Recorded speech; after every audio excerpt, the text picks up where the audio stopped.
The Skelly Oil Company presents Captain Midnight.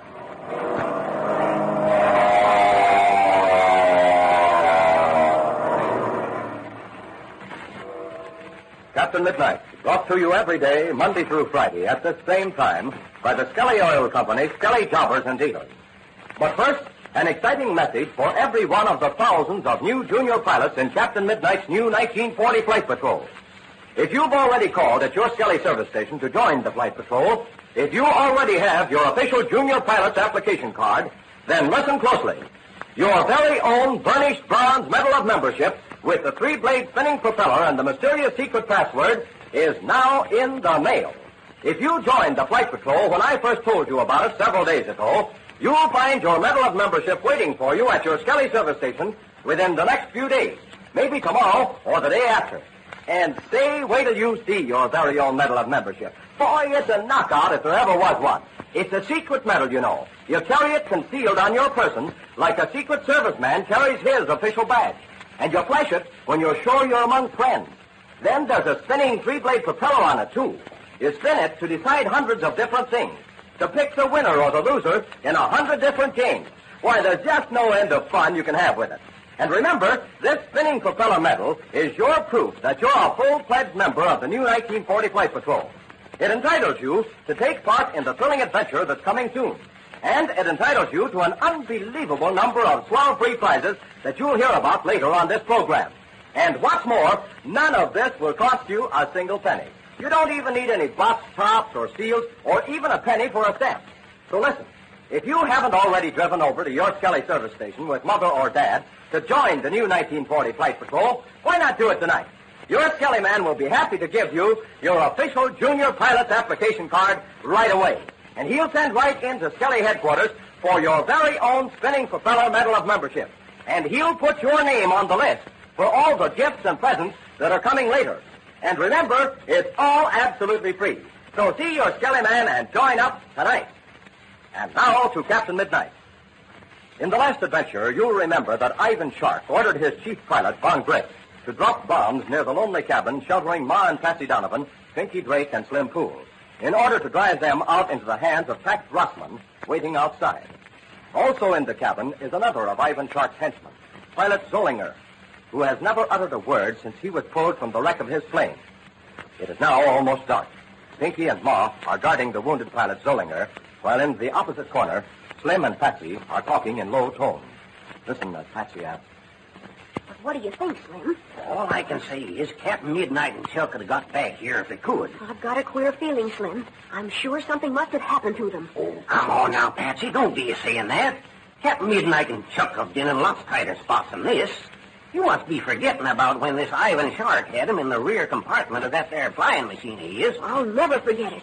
That was the narrowest escape I ever heard of. If that had been Pinky and me, our gooses sure would have been cooked.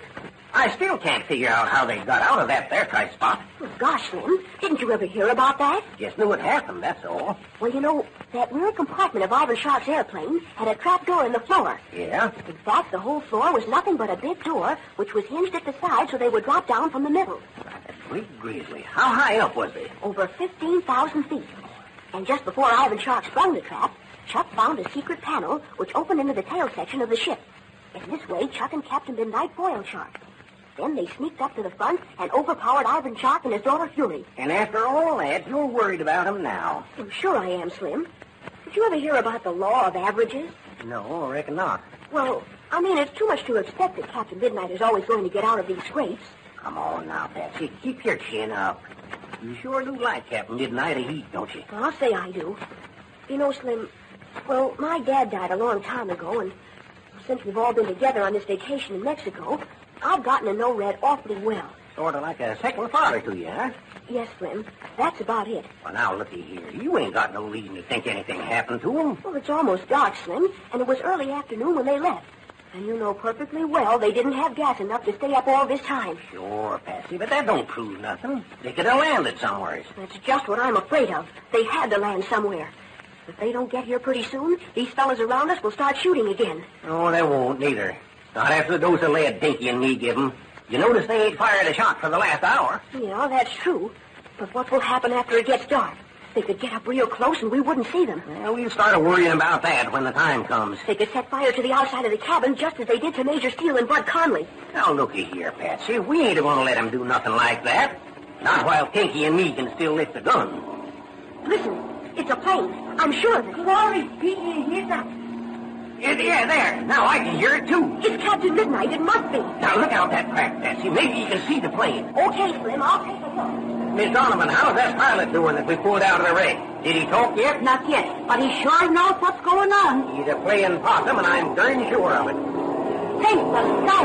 Captain Midnight wouldn't be diving like that if he was on the land, would he? Darned if I know. Can you see him, Patsy? Yes, he's not down in the fire. He's not. Maybe he's trying to turn it. Burn, Bill, what was that? It's a warning, that's what. Jumping zebra. Looked like a bomb, but it didn't go off. It must be a warning. A real one would have exploded. I think we better be getting out of here. That feller might be back. Look, Ma, why don't you go back there and see how Pinky and that pilot are getting along? Yeah, maybe the excitement will start him talking. I'll be right back. Listen, Slim, I didn't want to scare Ma, but I'm sure that pilot is warning us to get out of this cabin before it's too late. I think probably you're right, Patsy. Even if there are men outside, we'll have to take our chances. Perhaps they think Captain Midnight is here, too, and they're getting desperate. I guess you might be right, Patsy. I think I hear that feller again. Yes. He's either off to one side or up pretty high. Maybe Pinky and me better go outside, and if he starts diving again, we'll take a shot at him. And while you're doing that, those fellas on the ground outside this cabin might get you. Well, just the same, it looks like the only thing to do. Things sure do look mighty tough. I can see exactly what's happened. These men surrounding us haven't been able to get us out. So Ivan Shark has sent one of his pilots to scare us out of here. Oh, here comes Ma back again. Sure, and I'm not the only one who's scared. Oh, so Pinky is too, huh? What, him scared? Why, he hasn't even winked an eye. You mean that pilot is scared? Sure, and I ain't talking about anybody else. Why, he's scared half to death. How can you tell? By looking at his eyes. I've looked into people's eyes before who was scared to death and just can't fool me. Yeah, I guess he must know who's up there. That plane's coming back again. Slim, we've just got to get out of here and run for it. Ma, get Pinky and that pilot right away. Hurry. All right, Patsy. Pinky, get that fellow out of here quick. Yeah, Patsy, you speaking of that pilot gives me a great idea. What do you mean, Slim? He's going to save us even if he can't talk. Oh, he won't want to save us. But he's still our prisoner, and it's a cinch he's connected with these other fellas. They wouldn't shoot a pal of theirs, so we'll use him as a shield and walk him out in front of us as we leave this cabin, see? Well, that's a swell idea, Slim. Funny we didn't think of it before. We didn't need to think of it until this fella that's diving around up there started dropping hints to get out of here. Come on, Pinky, let's get it going. Here we are. I had to prop this fellow up to his feet with my gun. Now, get along there, you. I bet this fellow wishes he could talk now, all right. I'll open the door. We're going to use this pilot as a shield, Pinky. That's a good idea, Patsy. I'll keep him covered with my gun, and Slim can cover the rear. Well, let's go. That fellow'll be back any second. Okay, Patsy, open the door. Now there, you. We mean business. My partner's got his finger on the trigger every second. You're going to lead us out of here, and if you so much as make one false move, you'll be a dead duck quicker than you can say jackrabbit. If you know how to talk at all. Savvy? Now march. The door's open. That fellow is coming back with a face preserver. Mrs. Donovan, you follow me. Then Patsy. Then Slim will bring up the rear. All right, let's go. Let's hurry. As fast as we can. That fellow will be diving again any minute. Yeah, not so fast, sir. Can you keep up all right, Miss Donovan? Oh, this one time, I wish I had wings. Oh, you're doing fine, Ma. Come on. Glory! Did you hear that? Well, that was pretty far off yet. We're safe now anyway. He's not trying for us. He's aiming for the cabin. Yeah, he's still a-coming. Well, let him come. If he gets close enough, we'll let him have it. We brought down one of Shark's planes once before. Yeah, I guess we can slow down a little now, Pinky. Are you sure? Absolutely, Ma. He's banking and turning before coming back. We're far enough in the cabin, so we're all right even if he does hit it. Keep that fella in line, Pinky. No, don't you worry, Slim. I got this fellow under control. I'm heading over this way because I think we can get some protection over there among them rocks. Did you see anybody around? There ain't one, Pinky. If anybody's watching us, they're keeping ahead. They don't dare do anything to us, or they might hurt one of their own men. I'm sure glad we captured him. He makes a swell prize. Well, I'm still wishing I was back in Glass Gulch. Here comes that go again. He's diving straight for the cabin. Come on, let's get even further away.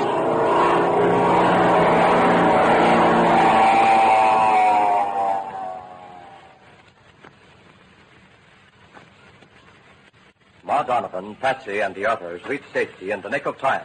Luckily, they discovered a cave which afforded them good shelter. We now find them there some time later.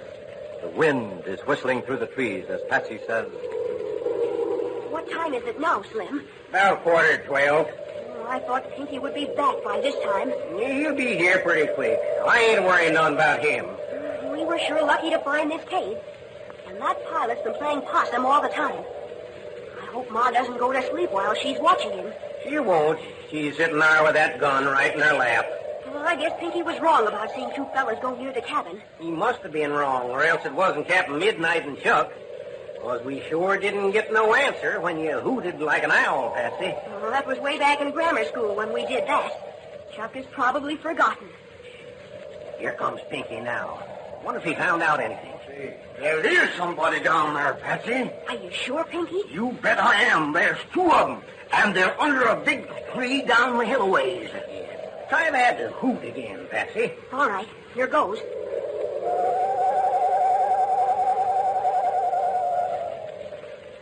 I guess it ain't Chuck or Captain Midnight. Or Chuck would answer. Suppose you try it once more, Patsy. All right, this is the last time. If there's no answer this time, it can't be Chuck. Here goes.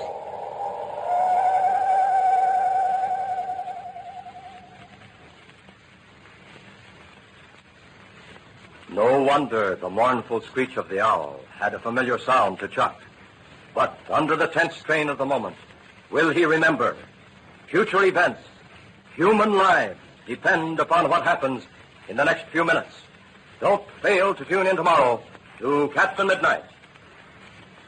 And now remember, if you haven't already joined Captain Midnight's new 1940 Flight Patrol, be sure to join this very night. Remember, this is a different kind of secret club than any you've ever belonged to.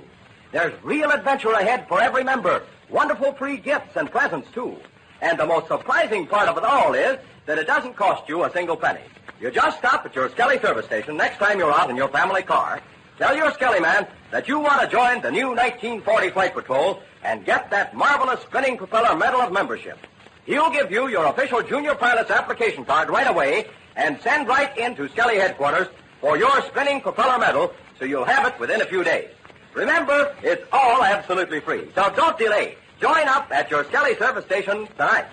And don't forget to tune in again tomorrow, same time, same station, for further transcribed adventures of Captain Midnight, brought to you by the Skelly Oil Company, Skelly Jobbers and Dealers. Can Patsy and her party still escape from the clutches of Ivan Shark's men? Will Patsy's signal, resembling the hoot of an owl, be heard by friends or enemies? Be sure to listen tomorrow. Until then, this is Don Gordon, your Skelly man, saying goodbye and happy landing!